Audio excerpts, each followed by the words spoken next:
O Fluvial ampliou as súas instalacións cara ao río.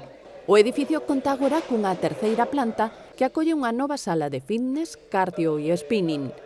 Para realizar as obras, a Deputación achegou 100.000 euros. A sinatura do convenio entre a institución provincial e a entidade deportiva contou co respaldo do Concello de Lugo.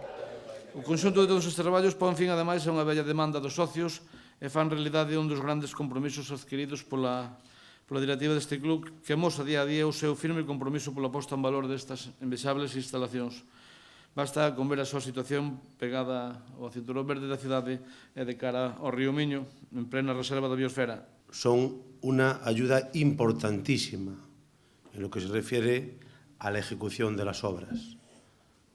Prácticamente supera el 20% de lo que estaba presupuestado, con lo cual, en este caso, esta ayuda de la Diputación pues supone que podamos ejecutar estas obras de una manera más holgada.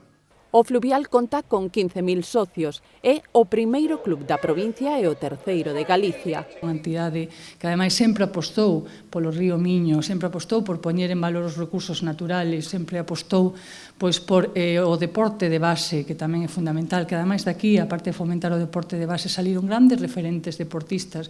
Co investimento provincial tamén ampliouse o ximnasio, que agora conta con 800 metros cadrados, e os vestiarios. Isto facía falta, porque se facía moi pequeniño o gimnasio. Agora, unhas tercios amplias, puxeron máis máquinas, moi ben.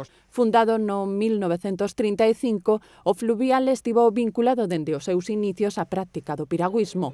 A mellora das súas instalacións dá agora un novo impulso a outros deportes. Así, por exemplo, no atletismo, pasouse de estar funcionando con 10 personas a 110. Referente á natación, pois estamos no mesmo caso. Se duplicou polo menos o número de practicantes, xa non só os federados, sino o público en general. Coa mesma intervención, a entidade construíu unha nova cafetería e restaurante abertos a toda a cidadanía.